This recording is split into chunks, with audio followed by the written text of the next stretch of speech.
taken out by EG. And here comes the test, which I think is, it came through too fast. The test was going to be Evelyn, or not Evelyn, sorry, but Elise, of who's going to grab that. And right away, Alternate have grabbed the champion away. So Shocker has to go down to third pick. The two I expect to see here are Jarvan and Evelyn, the most likely ones for him. The Elise, though, is so strong for Alternate, though. I guess we haven't seen her on support in, like, forever anymore, so I'm going to stop calling that one out as a potential swap. But as a top laner and as a jungler, I know both these guys can play the champion. It just gives them a lot of opportunity for their matchups. Well, we see that both Twitch and Nami going to be locked in here for Evil Geniuses. Now, this is not a normal matchup for EG, you know? Twitch, Nami? When was the last time we say that? I can't off the top of my head think of when that was. No, this is a mind game right here because they know Froggen played it in the mid lane last time. And it's one of a couple things, because on one side, you can just pick Malphite and just poop on Yellow Pete if that's a Yellow Pete champion. He's done well in the champion before. We've seen both Froggen and Pete play Twitch here. But the weird thing is, because Froggen played it yesterday and did a good job, you now scare Alternate. You now scare Feralord into saying, well, shoot, what do we actually throw against Twitch mid lane? And it might not even be Twitch mid lane. So it's them throwing out one card here that's an ambiguous card, and it'll screw with Alternate's champ select. Well, we'll see then what Alternate do from this one. You can see there's a lot of discussion now going on the left-hand side of the screen. Lissandra was left open now. This is a big pick for Ferelord. Played 4 games with her, won 3 of them. It's not going to be Teemo, although they left that till the very last second. Damn it! Why couldn't they have, you know, just failed to click and locked in Teemo? That would have been nice. But it's going to be the Blitzcrank coming out from Alternate. Interesting. Jerry likes that kind of champion. Obviously loves his Thresh as well. Yeah, and I like this sort of setup here for Alternate because it gives them incredibly good assassination potential, right? There's only probably going to be one tank on the EG lineup at this point if it is going to be a dual AD carry sort of setup, which means chances are if you pull something, it's probably something worth killing overall. And with both Lissandra and Elise in there, they can get rid of any of the AD carries they want. And with someone like Nami doesn't really clutch save someone very hard compared to like a Thresh Lantern or a Sona Crescendo. And so the ability for Alternate to just remove one of those carries is pretty strong. And so they've already been set up for success with these early picks. Yeah, and I guess we're going to see them actually waiting here with that mid lane / second AD if they go for that kind of thing to last. And Alternate themselves can leave them guessing a little bit. You know, Elise, Lissandra, top lane, middle lane, jungle for Elise as well. Not unheard of. On the other side, though, it will be Xin Zhao and that Renekton locked in. Interesting. So it is actually double Bruiser coming in as the front line here for Evil Geniuses. Now, Wicked's been saying that he's been playing very, very consistently, and he said that he actually missed playing Bruisers. He said it's been a long time. He said, you know, every top laner is playing mages, or they're playing Malphite and things. Like, I want to get back to playing Aurelia and Renekton. And he's back. He's back to playing Renekton, and I feel like he's going to do very, very well here, playing just something that suits his play style so well. He can get in there. He can pretty much soft carry the game. He has an amazing Renekton in general, and this is a good fit. It's interesting just because there's such limited peel now if they do run double AD carry at the very end of it all. But if they run something a little bit more well-rounded, it gives a lot more room for Wicked to run around and carry.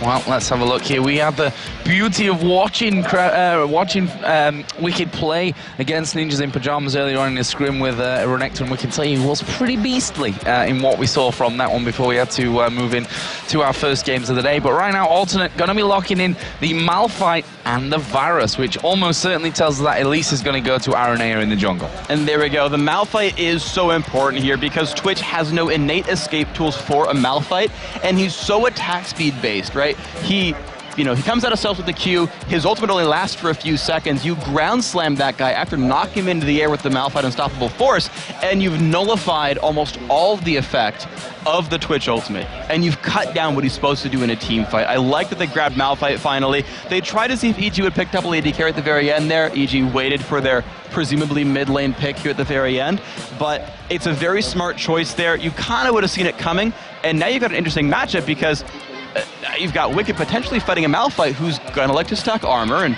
does mostly physical damage as Renekton, so it could be a difficult matchup. Well, let's see what EG round off with here. They're leaving it until the very last seconds for this one, and it looks like it will be a Ryze actually locked in here for Froggen. I like the Ryze pickup a lot because whenever you run a threat, a big threat that's going to get dived, you need another really big threat that doesn't go down. I like Ryze when he's paired with champions like Twitch or champions like Vayne, where it's like, well, they're both going to hyper carry. You can try to kill one, the other's going to kill you. And so when the Malphite dives in and tries to kill off Twitch, tries to kill off Yellow Pete, Frogga's going to be like, that's nice, you built a Sunfire Cape and Randuin's Omen, and your mouth, I'm Rise, I'm just going to kill you now, please enjoy losing the game. And so you've got this huge, I guess, triple threat, really, for EG. The Renekton's going to be huge. I think Wicket's going to have, generally speaking, a good time of it. Yellow Pete has to be dealt with, and Froggen has to be dealt with, and you really can't get rid of all three. So we're just having a quick remake here because one of our spectators didn't quite manage it to get in the game. No names called on that one. Jason. So we're going to be getting into this one. Captain Kaplan saves the day again. But yeah, we're going to be getting into this one. I'm really interested to see how Wicked does this one. He told me before the game, we were just outside, he's like, I've got 3 champions that I want to play on this one. And I kind of just said, it's Malphite, Zac, or Renekton, isn't it? And he's like, yeah. So he's managed to get his Renekton this time around. Malphite obviously going to be over on the other side. But this bottom lane, Twitch and Nami, you know, something that, as I said, we've seen them play those champions before, but it's certainly not a standard EG bottom lane. It's a matchup that I think favors Alternate a little bit because the sustain for the EG bottom lane is pretty low, and Varus can poke a lot. Normally when you face up against a Blitzcrank, you know that the all-in, the pick potential is very high. If a hook lands, you're going to be in kind of bad shape and it's going to be rough. So normally you like try to poke the Blitzcrank out. You play champions like Zyra who have really long-range threats and can punish Blitzcrank for trying to get in position for a hook. The problem is Nami's harass is not very high, and when she gets in there, she's going to be in range of Varus to counterattack. And so I feel like if they go 2v2, especially in the early levels, it's hard for EG to deal with this lane. I expect them to maybe swap around and kind of donate a 2v1 to someone else in their lineup and let Yellow Pete scale, because Pete is one of their big late game carries. They want to get Twitch fed so he can blow up the enemy team. We talk about, you know, Thresh more than Blitzcrank, I suppose, these days, but that hook is a game changer. You can miss 3, 4, 5, 6, 10, but one of them can change the game. One of them can get you rolling. Obviously, you need to at least land some of them. That's the major point about it as well. But yes. Let's talk about level 1, because we're getting close to actually coming in there. And that Blitzcrank hook is obviously going to be a big threat for him. On the other side, Nami got the bubble, similar kind of thing. But the fact is that Blitzcrank is dangerous at this stage of the game. And it's almost always going to be, because the team is so explosive. They got so much crowd control there. Even if they pull in a tank, Lord can actually go dive into the rest of the EG lineup, lock them down, and self-cast his ultimate, and then hold them there while they kill someone off. And then Pharrell could like Zhonya's and then wait for his team to clean up and then re-engage with the Kerp ultimate or something like that. So there's certainly a lot of synergy there that even if they don't hook the best target, Alternate can still salvage that team fight very very well. Not to mention if they pick off a Twitch or something. So here we go then, in-game with Alternate versus Evil Geniuses. Earlier on in the season, Alternate were top of the table. EG were rooted to the bottom. Things have changed here, though, as we said earlier on, that both teams are almost headed in opposite directions at this point. EG was rooted to the bottom, but it seems that they've sprouted up and they've now grown new fruit, and they're growing now into the top side of the table. But right here, you know, it's interesting. So RNA is, of course, in the jungle here on Elise. It is going to be Kerp as the top laner. And it's EG looking for some early antics. They've all piled up here. And, of course, a lot of teams try to check this with a skill shot and see if someone's around. But there's not an easy way for Alternate to actually check this. They don't have easy skill shots to throw out there unless they go for, like, a blind hook. So EG won't get spotted trying this. I mean, if they went to Baron and threw that hook there, I mean, it's easy for us to say, of course, because I'm like, yeah, I'd definitely go to Baron and throw the hook through, and that'd land on Wicked, and then they kill it. But yeah, that's obviously not quite as easy when you're in the player's point of view. But looks like it's going to be maybe a delayed invade at the most here from Evil Geniuses. That looks like the real situation here. They've got very good level 1 fighting overall, the Rune Prison, the Nami Bubble, and whatnot, and they're trying to use that to snowball ahead. So Kerp, waiting in the side, will see them. He won't reveal himself, so EG doesn't know how much they're spotted, but it will let RNA know, oh, I'm just going to run and steal your blue buff, and we'll trade. Yeah, that's exactly what they're going for at this stage. Wicked actually coming around here to maybe run some disruption on that one. RNA, of course, is going to be coming in. Got his smite available if they need to get that one away quickly. Actually, Shaka here is going to be taking the blue buff for Evil Geniuses away from Alternate. Alternate, we should probably mention they're finishing off the full camp. Shaka has done the same on the other side as well, so they both have the spawn times. Though the interesting thing is neither team has their own ward on their own buff, so they don't know the timers just yet. Only when the jungler shows up there and gets revealed, or reveals the camera and says, oh, it was cleared, then they can guess the 7-minute timer. Well, I meant from the other side, you know, in case they want to invade on the second. Of course. On the second spawn. Yeah, and they can go in for the 7 minutes. And actually, there's one small edge for alternate because EG don't know if I don't think they know if alternate went for their red buff or for the invading the blue buff first. So EG doesn't quite know those two right-hand side buff timers. Right. So a bit of guesswork probably needed to get them through all of that. All right, now we are seeing a bit of a lane switch. So it's going to be Kerp in the top lane versus Twitch Nami, and bottom lane will be Wicked's Renekton versus Varus and Blitzcrank. Who has the better time in this one, Freak? Well, in general, Malphite at least can last hit, and he's a little bit more resistant to harass as well because of his passive. So you look at Wicked, and he's hiding behind his turret. He learned Slice and Dice at level 1. He actually recalled, by the way, for some extra health potions. He's got Longsword 5, but Shakar's getting caught up. Yeah, Shaka actually doing a lot of damage there to Aranea, but Aranea comes in onto Shaka, turns around. Aranea's going to go down. First blood comes in for Shaka, and there is Froggen coming around the side. He gets himself the double buffs, and EG will love that, and that is the aggressive. It's funny because he was Aranea talking about that yesterday, and that's exactly what's happened. Xin Zhao's early damage output is absolutely massive. He's definitely got a few points in the offense tree. It looks like 921-0, but just enough to just belt damage out right there. Incredibly impressive play right there. And of course, the buff being transferred to Frog is going to give him a pretty easy lane against Frellenlord. As Kurt being bubbled up in the top lane. Took a little bit of harassment from Yellow Pete and Crepo. Here we see Aranea coming around. Actually, he's going to walk straight into Froggen, who's not going to have seen him coming there because he came just out of the bush just as Aranea actually rounded the corner. So they know that Froggen's going for this top lane. Are they going to try and intercept this one? It might be too late for it. You know, Kurt's going to get himself under the turret, flashes away from the bubble. Who's going to pull the aggro? That's going to be Crepo first of all. Kurt going very low. It's going to be the finisher there from Yellow Pete as Aranea comes in, says, I want my blue buff back. But is he going to be able to escape from this one? Frellenlord's coming around the side. He does a lot of damage on towards Crepo, who flashes away. Now Aranea's moving in himself, but I think that may just be the end of this one. Or Yellow Pete could go super aggressive, going right in there himself, and now Aranea's chasing, gets hit with a cocoon, can't dodge that one, uses the barrier. Aranea is now low. Expunge being used. Here comes Kurt with the teleport to the top lane. This is a never-ending fight as more damage comes from Frellenlord. Yellow Pete gets under the turret. The fight stops. Aranea got his buffs back, and that's what he was looking to do. And even if they kept on chasing down, Froggen could have teleported back into the fight and made other crazy things happen right here. So that could have been all kinds of scary if alternate chased out here. So now here comes the fun part, because the lanes have been thrown around a lot, but the teleport advantage is now here for Froggen. So theoretically, EG can make more moves out of this and can keep forcing the issue with their new sort of trademark early aggression. And the funny thing is, this is alternate style of game, you know, a crazy, chaotic matchup. They love these kind of games, and I think it's harder for EG, you know, as having that new man in there, Shaka, albeit as a jungler, you know. I think it's going to be harder for them to actually deal with that in this scenario because they have less training together as a team.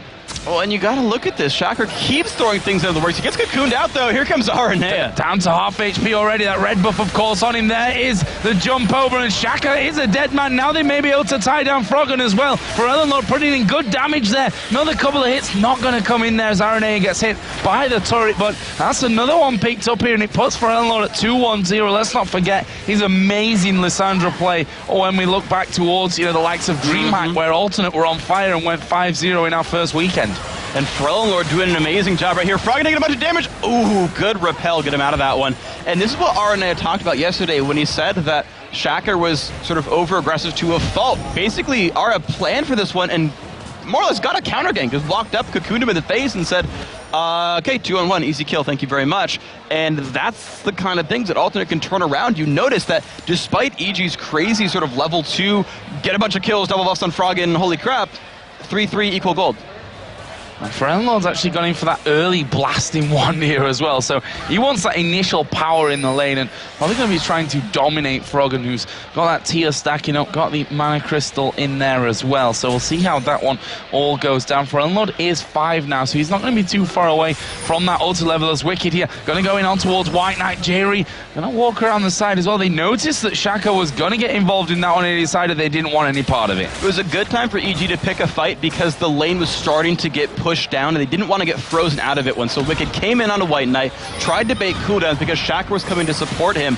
That was a well-executed attempt right there by EG, but Alternate just didn't want to fight that one, backed out, and said, look, we're still going to try to freeze this. So there's that second spawn of the blue buff that we were talking about earlier on. RNA wanted to hold it for Lord, but he was scared that Shaka would come around there and be able to steal that one away, which didn't happen in the end. The creeps are, the camp is actually still alive in that one, so they need to be careful, as we are going to see the pull straight down the middle from from J-Ree, and nicely dodged by EG. Nicely done right there. So RNA going to get the other blue buff though for his own team, and that is exactly what these guys wanted. RNA getting that good counter gank in the mid lane actually snowballed him ahead of what Shaka can do. You can see a level advantage for Ara there. Of course, kind of a little bit of home field advantage, not only being in Spain, but playing his namesake as well. So a little bit OP synergy there, and just that gank happening allowed them to steal away the blue, then get their own, and they've got this really big mid-game lead. I talked about teleport being big for Froggen, but now they've got a level advantage and a buff advantage, which is big for Alternate. So let's have a look down some of the items coming in. I already talked about that mid lane, but since then Froggen has added that Catalyst in there as well. See that Malphite is double CS with Wicked's Renekton right now, got Chain Vest, Door and Shield, compared to that Longsword right now that Wicked is actually sat on. I think that was actually what he came into the game with there right at the start. Both junglers got a Spirit Stone and the Boots of Speed. AD carries Yellow Pete behind in CS, has already gone back for the Vamp Scepter. And Yellow Pete, I expect, is going to start out with a Blade of the Ruin King. That seems to be the new first item for Twitch, because the added damage for Ruin King, the percent current health on hit, doesn't get affected by the Twitch fall-off damage from the ultimate. So it allows him to actually spray down an entire team a little bit harder, and it also gives him a little bit of extra escape tools. If he gets jumped on by an Elise or a Malphite, the extra movement speed and slow can help him outplay the enemy champions and get back to safety and keep attacking. So Yellow Pete's going to try to keep himself safe and still put out damage during a fight. And that was Aranea. He's been helped a little bit by Lord. First dragon of the game going over to Alternate. They're now 1,200, 300 gold in the lead in this one as it starts to tick over. Nice little pickup for them. And to be honest, they're doing a great job in terms of the farm as well. As Kerp now here. Is he going to get pressured? No, EG won the turret. That's a really smart play, actually, to go for that one, because if they did jump onto Kerp, he'd either ult out or ult onto them and force turret aggro to deal a lot of damage right there. And they're always afraid of, without eyes on RNA, of what if he's there to counter gank? We get ult into a turret and then the spider shows up. It's a rough place to be, so EG taking the safe advantage, and now with Kerp stuck top lane, they can roam for the mid lane and get even more. So, are they going to be able to pick anything up here? Lord surely will be expecting something to happen with this one, as Wicked just going a little bit low down in that bottom lane. Lord now is going to get locked up from this one, tries to escape, has to use a flash, but Shaka's on top of him. Froggen will nuke him down. Good pickup by AG. For me though, that was kind of obvious that was going to happen. It was impressive though, there weren't any wards to spot that one out. Not that really saw them come through, and now with a huge number advantage, they can get a second turret for this. There's EG. Uh-oh. Unstoppable force underneath the tower, and the aggro actually landing onto Shaka, and he's been hit by the turret there. Repel comes out from RNA. He's going to go straight back down where he started. And Shaka getting away with his life. Good damage put down. Alternate going to be taking, though, a turret back here on that bottom lane. That's very, very good, because Shaka has almost never been helping Wicked here. He's been looking for ganks. He's Xin Zhao. Xin Zhao is a ganker. He's not so much a lane babysitter. When you're someone like Nasus, all right, sure, show up, wave clear, keep the turret alive, let your solo laner get a little bit more experience and keep him safe. That's not what Xin Zhao does, though, nor is it really what Elise does, unless you get a full-on counter gank. So both these junglers knew they would have to let their solos sort of languish there and lose their turrets, and it was really up to them to find kills elsewhere. Both have done a pretty good job of that. So both the solos now with those giant belts in there as well. Obviously, Malphite closer to that good old Sunfire Cape here. That should be coming in pretty soon. And he's got a 20 CS lead over what Wicked has. But with that tower down now, it's going to give him a chance to really get himself back in the game, in the farm game. Varus, obviously, White Knight does already have The Bloodthirster in there as they're going on towards Yellow Pete. Is he going to survive this one? The Ignite is ticking away. Forellenlord will pick up that kill as they go over onto Crepo. He's forced to flash out. This is another turret for Alternate. And that's the hardcore engage potential of having a Lissandra and a Malphite on your lineup. Malphite ults down, no worries. Forellenlord can do the exact same thing. Dash forward, root you for at least a second, then ult you for another 1.5, and then J-Ree shows up just to ult for damage up. It doesn't even hook the guy, but it's enough. And that is so incredibly powerful when you can just make things happen, dive in and start fights. And now Wicked's getting caught. Oh, Wicked could be in trouble here. Actually, Alternate start to back away as Shaka and Crepo come across to that one. Obviously, Crepo didn't have the wave. He used that in that last encounter there as J-Ree has a bit of a dance in the middle of the map. Why not, if you can? But look at the CS lead here for White Knight over Yellow Pete. That's pretty damn big at this point. 112 to 75 CS. Yellow Pete's lane has been under siege a little bit there, and he's actually roamed out of his lane a number of times to try to get some pressure down, whereas you saw White Knight stay there uncontested for a very, very long time, just farming and just getting a giant gold lead. And so now Yellow Pete, you can see the gold 600 apart. He has to find some way to get extra gold, or he's going to get outscaled by Averos, which you never want as Twitch. Well, it looks like EG actually want to get in for this. Got to flash away, actually, as they manage to land the cocoon in there. The hook from Jamie will miss, and Shaka is going to dive in, puts his ultimate down. There comes Chain of Corruption, going to hold Shaka in place. Spreads off to Wicked. Well, EG are still chasing this one. They want to get in towards Aranea, who's going to go with the repel. Can't go anywhere. Uses the flash as he comes back down, and Alternate actually getting away with that one. That was impressive right there. Thankfully for EG, the Chain of Corruption only danced to one other target. It went to Wicked, and no one else got hit right there. They managed to stay out of range of the bounces, and that allowed EG to dive on through. But you've got good escape tools. You've got good crowd control coming out from Veros. You can just toss out the hail of arrows and run back, kite back with that one. Curb, he's able to steal movement speed, and Froggen just couldn't quite get in range. Didn't want to flash Rune Prison, decided it wasn't really worth it, and you just keep walking backwards. Burn the flash okay, but yeah, good escape. So what's next on the menu here? First Dragon, of course, taken earlier on by Alternate. Right now, EG looking for tower number 2 by the looks of things. The outer bottom turret has got no protection. EG have actually got 5 members in the immediate vicinity, and they could end up going for a fight after this. It'll be close. The recalls come in from Kerp. He could buy Home Guard, teleport in, and start any fight he wants to. The ulti's up for Forellenlord as well. Alternate chasing down. They could bring him in. I want to see what Kerp does. If he doesn't burn teleport, they won't go for it. Jerry just looking for that hook, and just the menacing presence of a Blitzcrank can force you to back off a lot from that one. We can see the Dragon coming up in half a minute, and Alternate already around there. Pink Ward's going in there, and EG, I don't believe they have a full timing on that one either, so they're going to be guessing on that front. Alternate should be able to lock down Dragon 2. They'll have a decent estimation, but the thing is, there's already ward coverage here, but Yellow Pete getting caught. Oh, he gets Cocoon hooked and absolutely destroyed there by Alternate, and, well, you just don't, I'm sorry, but you just don't escape those. No, Cocoon into Rocket Grab, they both landed their skill shots there. They're waiting around, another dance comes in from J-Ree. That was a well-deserved dance. They got, actually the thing was, they had a pink ward there, and like, Yellow Pete stealthed around the corner, and there happened to be a pink ward there. Like, how fortunate that has to be for them. But, I mean, you get the kill, you get the Dragon afterwards as well, and now you still have some time to put pressure elsewhere on the map. That top turret could very well be next. Yeah, a bit of luck always. Well, you can't be a champion, in my opinion, without a little bit of luck as well being on your side. So, no, good stuff from Alternate, and they are going to be pushing in towards that inner middle turret. Let's not forget they put damage down onto it earlier on. Kerp says, I am strong, made of rock, and I will tank it up. White Knight gets the final hit, and Alternate secure another turret. That puts them now 23 to 19,000 gold in the lead, and they are looking very, very good in this one. They are absolutely, and that's just Alternate having a very aggressive team composition. They can all make plays. Every single one of them has some kind of hard crowd control, so all of them can start a fight if they catch someone out, and then the rest of them can actually follow through and engage. So anytime a member of EG is caught out, and remember that everyone in EG is pretty short range, including Rise, They don't have very large spheres of influence, but the fight might start here. Here we go with a new wave coming over, and that's brilliant from Krepo. He's probably sealed them 2 kills here as they pull Froggen in. He flashes away from that one. Shaka takes the turret here. They don't care. They're diving this one. Wicked's in there. Kerp's going to go down. Wicked's going to escape from this as Pharrell Lord is on the backside, and they just walk back from this one. A 3-0 for EG. Absolutely impressive by Krepo. His engage landed. Shaka a little alone here. Yeah, J-Ree missed the hook there. He completely timed that wrong. Pharrell Lord puts the ultimate on himself. Can't get away from that. Pete picks it up, and then he's 4 kills for nothing. Wow.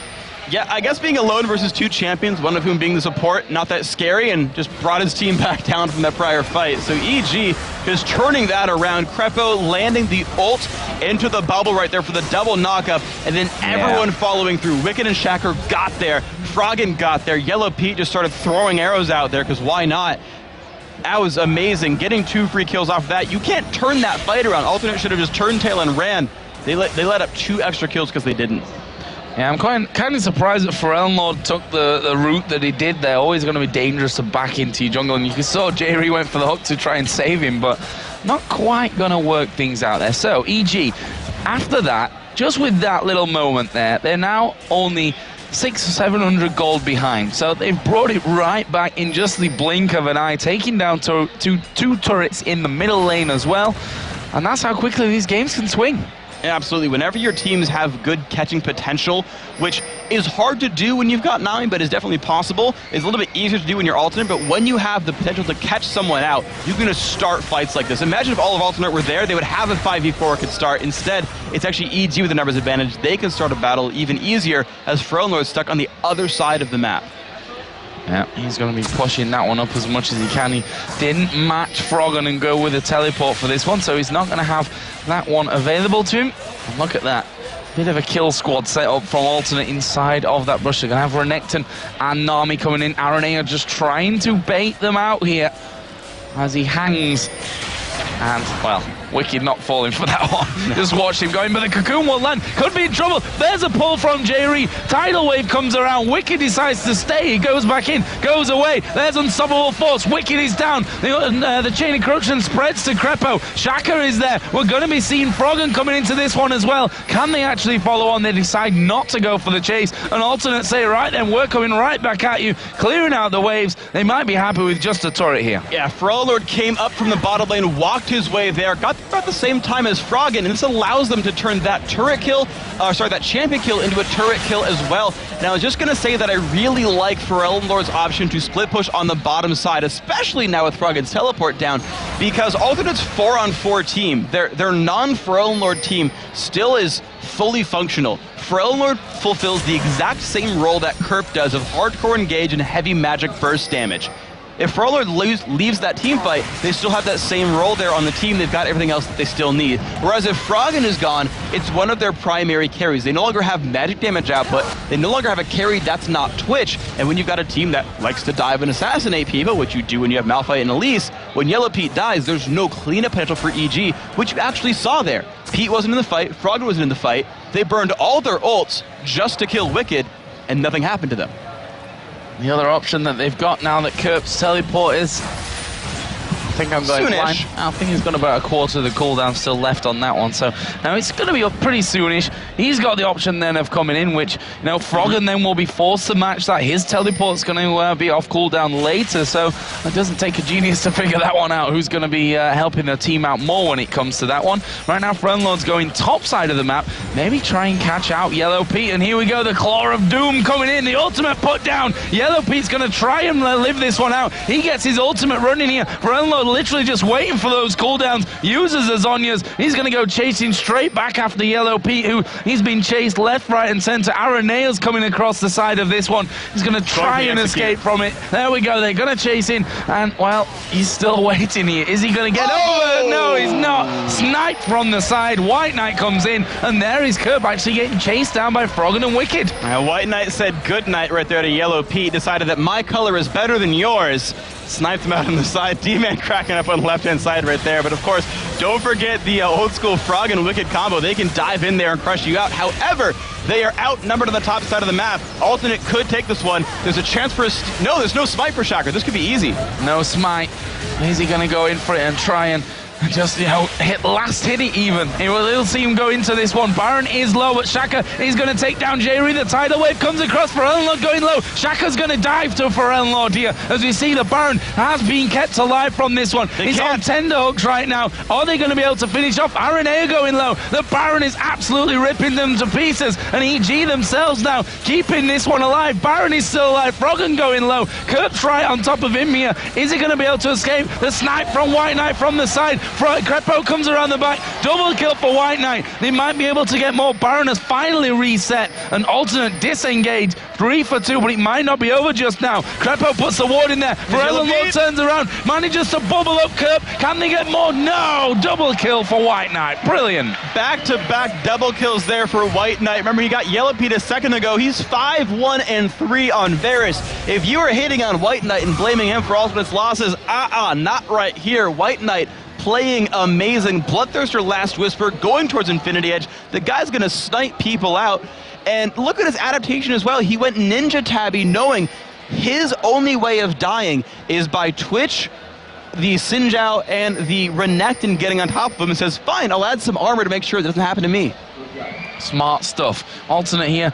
I'm going to say, right then, we can't finish off Baron, so I suppose we'll have to do the next best thing and head down towards the Dragon from this one. Bit of a welcome income of gold, 33.4 to 31.1 we have right now, and that's nice from Alternate. Being helped out a lot by White Knight, as you said there, back-to-back double kills, now set up at 5-1-3. He's also got a solid 35 CS lead as Jerry goes up there. Yellow Pete stealthing up to get away from that one, didn't want to get hooked into the pack, and Alternate here going to go for another inner turret. And they've got the potential to do this because Froggen has no teleport for the next few seconds and is in the top side of the map right here. So this turret will be theirs, and now we're going to see if they can outpush Froggen. Rise is not a very fast split pusher, but he does have his teleport back now, and he's recalling to defend the base. Yeah, going to recall from this one. We'll see if Alternate realizes that he's gone out of that lane to actually pull his recall off, but Alternate may actually be able to take down this in-him turret before he can get around. They've got to be careful to dive this, though, because they know Froggen's coming back. They know Yellow Pete could explode them. If they don't catch Pete, it's going to have a really rough team fight for Alternate. Turret down to half HP. Kerp rocking backwards and forth. They managed to pull Froggen through. Here comes a fight. There's he. Zonya's used by Forellenlord. He's getting focused down though. He's a dead man, and look at Pete. He's blasting through the entire team, but he's not got the damage. RNA will take down the Twitch. Crepo going low. Double kill coming out for White Knight, and they are going to be able to take down this in-hib turret. Again, it's a 4-for-1. It was actually a triple kill for White Knight in the end, and that is inhibitor number 1. What an amazing team fight by these guys. Forellenlord pulled so much aggro. Zonya's ulti, all that stuff still went down, but pulled a lot of attention, whereas White Knight was untouched. This might be enough to take down the base. Yeah. Can Shaker hold? They're going for it. Shaker's going to have to come up big here for Evil Geniuses. He's not been in this position with a team before. We see Alternate take down one Nexus turret and decide that is going to be enough right now. All of EG up in less than 10 seconds from that point. They're going to back straight away from this one and recall themselves back to safety. But what a great play out of Alternate, picking up the team fight, getting the inhibitor, getting a Nexus turret as well. And J-Ree making the hook, man. That is the reason that you get team fights like that. You could have engaged into the turrets, you could have dived, but it would have been risky. So instead, Alternate kept fishing, they kept fishing, they landed the hook. That's big. Are they going Baron here, or are they going to set up a trap? They're going around for this blue buff. They've got a ward on top of it, and Forellenlord now might be in a little bit of trouble as they do go in for that one. Shaka did get the blue buff. Ultimate used by Forellenlord on himself. He is a dead man in a second.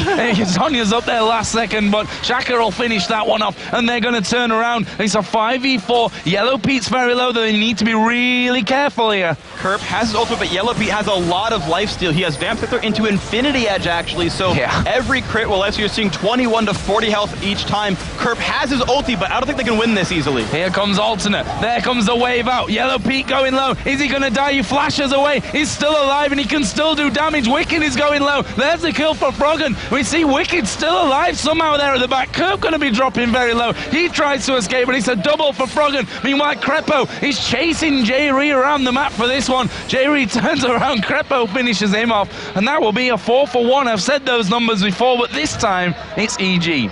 3-for-1 to stop Baron is okay, I suppose. I mean, you don't want to go -2 in a team fight, but going -2 instead of losing Baron is probably worth it right here. And because EG got hurt enough, Yellow Pete had almost no health right there. The tanks were for the most part gone. Shacker lost some HP as well, and they knew the rest of the team was respawning. EG says, all right, we'll just mop up our base. And this game, it's just freaking crazy. I gotta say, this game is absolutely ludicrous. The battles go back and forth. It's 17 kills apiece. The turrets are only 3 apart. You're seeing the buffs get stolen back and forth as well.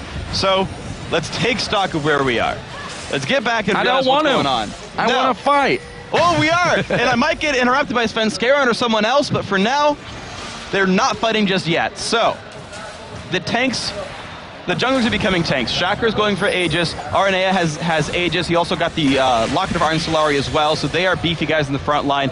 Kerp and Wicked are fulfilling the same role. You're seeing Wicked get an early Sunflare Cape, Mercury Treads, adding a Last Whisper, interestingly enough, because he wants to actually deal damage to the back line along with Shacker. So not the tankiest React, the middle do okay. And of course, Kerp is going to be very disruptive in the back line with Frozen Heart plus being Malphite. So backline's a little hard to deal with, a lot of frontline damage to them. Alternate though, they've got ward control and they're trying to control Baron. Oh, they're setting up a trap. Oh, misses though. Crepo just an inch or so away from being pulled into that barren pit of death, I think it would have been for him if it had gone in there. Doesn't have flash available. In fact, summoners across the board for EG are pretty much down. It looks like they want to play the positional game here. They know that Alternate are by Baron. They're going to go down middle, and Alternate have a decision to make, which looks to be coming back. They don't really want to fight. They're baiting Baron instead of defending their base, but EG aren't going to fall for that because they'd rather trade and hit for Baron. EG are going in, and Alternate are going to try and come around the back of them this time. Can they pick this one up? The turret is going to go down here. EG turning around with Wicked. He should be the first man in as Froggen's Banshee's Veil gets popped. There comes a tidal wave around the side. All the ultimates being thrown straight down into the middle of this one. For Ellenlord at half HP there at the back. It's 1-for-1 right now as Froggen takes all the 3 men away, but he will finally go down to Aranea. Right now, Shacker, Wicked, and Crepo making a big run for this one. They're the only 3 men left alive here for EG, and they have to defend. Kerp has actually teleported into the base. This could be pretty ridiculous. The rest of the team are going to stop EG from actually recalling. They've got to walk the entire way back home right now. Kerp's already got that turret down to less than half HP. Those super minions may be enough to finish things off here. Is that the move that Kerp's been looking for as he goes onto the in-him? That Nexus turret is still alive. It's got no health left. It needs 1 more hit, but Alternate are focusing on that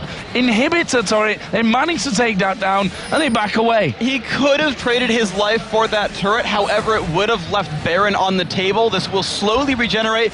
It probably would have been worth it to risk it and like burn his flash to use 1 more auto attack on that turret. In hindsight, yeah, he probably would have went for it. But let's get back to that team fight right there. Froggen and Yellow Pete stood in the same location. They got surrounded. They couldn't run back at Alternate's turret. They could have run down towards the jungle maybe a little bit. But basically, Kerp and Ellenlord both caught Froggen and Yellow Pete in their ultimates. Yellow Pete died without being able to do absolutely anything. There was no damage over from Yellow Pete at all in that fight. So then, Elise, Malphite, Lissandra, they could just say, screw it, we'll just keep hitting Rise. The rest of your team does no damage because you're just kind of mostly tanks right there. And that's really what happened there. White Knight fended for himself, wasn't a big deal, and they got an easy team fight out of it.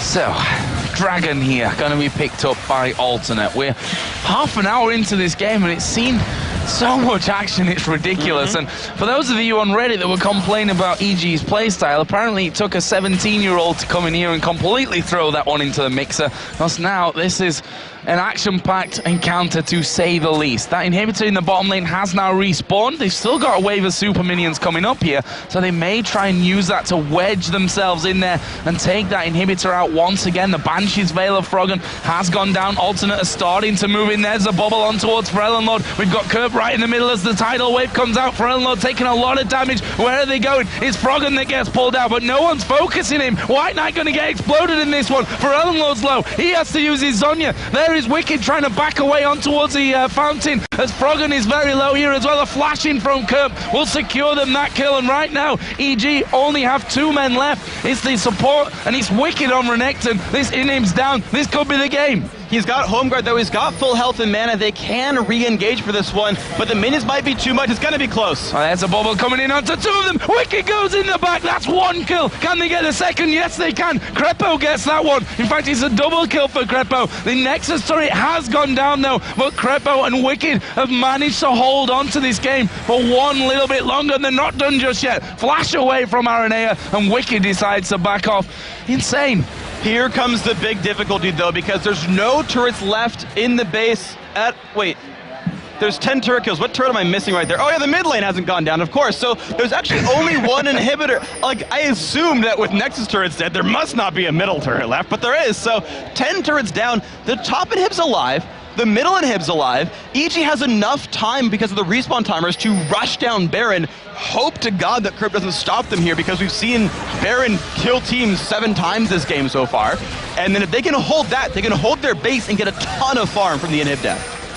The teleport of Kerp, we should note that at this point of this game, he's not up right now. Baron is down to half HP. Aranea's coming in. He's got his smite available. EG need to be careful of this one. Kerp's coming around. Crepo is down to half. Here comes Froggen. He's used his teleport to get into this fight. Baron's done a lot of damage to EG as the cocoon comes in. The tidal wave going to be ridden out by the spider. Well, they go in for Crepo. He's super low, and he's going to be the sacrificial lamb this time around. But that leaves them 5 on 4. They're not finished. Yellow Pete gets cocoon. He's dead. Aranea gets that kill, and now EG have got 3 men to defend a naked Nexus. This is probably going to be the game here for Alternate. It's a 5v3 with basically full health bars. The top inhibitor is there is basically for free unless they make a mistake, and they can roll that into the base right here. Well, Alternate have surely made the call here. Go for the Nexus. Finish off the game. There goes Shaka. He gets pulled in. He's now a dead man. Froggen is going to be locked up inside the Lissandra ultimate. There is a Zhonya's being used. The kill onto Froggen comes down. Wicked is the last man left alive. He's finished off by White Knight, and Alternate are going to take the game here. 33 minutes into it. What a fantastic encounter and an amazing victory over Evil Geniuses. And the streak has continued. The Spaniards have continued to win today so far. 0-4 yesterday if you don't count TCM. 3-0 today so far. So of course, Oxlade, it's on you now to beat Gambit Gaming. But I gotta say, this match was absolutely crazy. Starting out with a double kill in the jungle for EG. Froggen getting double buffs at level 3. And then Alternate still found a way to make some moves. The split pushing from Lord, the hard engages there from Kerp, just picking up kills. The dive combos, getting rid of the EG backline. Very amazing play by Alternate. And there's Alternate crossing the stage, going to shake hands with Evil Geniuses, and rightly so, because that game, as hard as it is probably to stomach right now for EG and their fans, it was a fantastic one to watch overall. We're going to head over towards Jason and Demon, who are going to have a tough task, I think, of breaking down that amazing game. Thank you very much, Joe and Freak. What a game, holy hell. We had a slow one with NIP Lemon Dogs. We thought that was going to be entertaining, but 49 kills in just around about 35 minutes. It was bonkers back and forth action, crazy, crazy match. And you can see it in the faces of Alternate there, how much they enjoyed that. The discussions going back and forth. We just saw it as EG as well. They were already discussing it. They were shell-shocked. But honestly, that game could have gone anyway.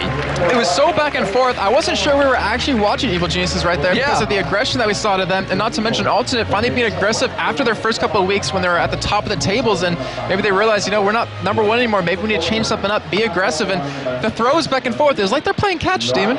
Absolutely, you could say throws back and forth. They definitely went aggressive, and like you mentioned, the fact that they had been knocked off their perch. Gambit are now top of the league.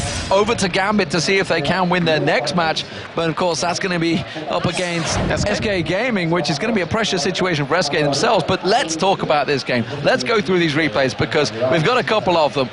it was crazy action. One of them, probably the longest fight scenes, is like a monologue from Rocky or something like that. A training video going on there. Back and forth action, people respawning and getting back in the fight. Yeah, and you really saw, I have to give credit to Shacker's impact on the team for Evil Geniuses, where they finally started to be aggressive. They went for some really ballsy plays where they lost their bottom inhibitor, and they even didn't have the Nexus Turret. It's like, all right, let's go for Baron. We need to force something to happen. And the first replay we're going to show you is actually the first time Alternate is going to end up going for Baron here. It's around 21-35. It's 7-9 in favor of Evil Geniuses in kills. However, Alternate is up in gold. So let's get that on your screen and show you what happens here. Is Shaker, he does a very necessary play. He ends up going in on top of Baron and ends up stopping this from being taken, but in the end, Evil Geniuses is going to lose quite a few members here as the camera. A little hard to work, but we're going to slow it down here as he goes in, sees Jamie's very low, and I'm going to pause it here actually very soon as I get the overlay back up, and we're going to see. Right now, you have Crepo coming in with that wave. You have Froggen and Wicked here on the south side of the map trying to come in towards the top side. It's going to take them a while to get here, and all they're trying to do is just delay long enough for Shacker to stay alive here. He gets one kill, gets Chain of Corruption on, and he ends up almost getting away with that nice bow to Crepo to knock Pharrell Lord up. He's trying to run away, ends up dying, but the thing is, this fight keeps going on so long that you end up seeing Alternate come out with a 5-for-2 in the end of this, and you see Froggen is going to jump in here. They're trying to keep him off this Baron's RNA. He's even trying to burst it down. He ends up just getting exploded on right there by Froggen as they combo him. But here's the big change up. Kerp actually just teleported in right here and is going to come in onto this top side and just completely change this fight around. As you're going to see, Ultimate's going to come out very soon. Get some damage on a Frog and keeps him there. As you see Crepo, I mean, he's completely zoning White Knight here. But the thing is, in the end, he's not able to do enough damage as White Knight just flashes in, picks up the kill on a Frog, and Froggen comes back into the fight to get for a kill, and they end up killing Crepo as well. And the fight, I mean, it was needed out of Evil Geniuses to stop that. But then they thought, you know what, we think we're strong. Yeah, we thought we can win the fight. We can take Baron. We can take the game right now. But a little bit of overconfidence worked out in favor of Alternate. Yeah, it was a crazy, crazy match. And honestly, like you said, a game of throws, everybody drawn to the Baron, then they were drawn to the inhibitor turrets, then it was back and forward action, and they kept winning and losing team fights. Nobody really had solid success in those team fights. Yeah, that's what's weird, is that you expect with one team to win a major team fight that the game would go in their favor. Yeah. They would snowball from there, but it was just like each team taking advantage of a situation back and forth, picking up the kills, picking up the items. And we do have one more replay to show you here, and it was actually a very crucial point in the game because Evil Geniuses, they had no bottom inhibitor, and they were going to potentially go for Baron here, but they're like, all right, let's just rush down middle. And also they end up setting up for a potential come around from EG to go in for the Baron. So let's get the replay on your screen. It's about 28.5 minutes in. It's at 17-17 with score. As you said earlier, it's 40. How many kills in this game? 49 kills. 49 kills. So here you're going to see EG, they're pushed up. They're going to go for this turret here. They're going to eventually get it. But look what's in trail right behind them. All of Alternate here trying to pick up these kills, trying to stop them from doing it. So we're going to run it here really slow in a second once they do get the inhibitor down, because you're going to see Crepo. You're going to see Shaker go in on a Kerp. You're going to see Crepo land a nice wave. And I want to focus on this because he actually does something phenomenal in this entire fight. He keeps White Knight out of it pretty much himself. We're going to slow down here. The wave's going to come out. And pay attention to White Knight in the back. Also pay attention right here as you see Yellow Pete and Froggen. Freak mentioned this during the fight, that they are grouped up. They are too close to each other, and that makes Lissandra's job so much easier. So you're gonna see White Knight get knocked up by this bubble, and that keeps him out of the fight. He misses the Chain of Corruption, but look at Yellow Pete, just ends up getting blown up, and because of that, now the rest of the damage can just train right onto Froggen, and they lost so much damage on top. As you see Wicked and Shacker trying to keep White Knight out of this, but it's just his job to stay alive as long as possible while the rest of Alternate just clean this up. And you saw it there, just how easy. Like, Alternate, so Pharrell Lord, Aaron and Kerp, they had focus on Yellow Pete, boom, all three of them on him, while White Knight is just kiting them away. It's just so easy for him. Like, their engagement just seems so much stronger. Yeah, it was...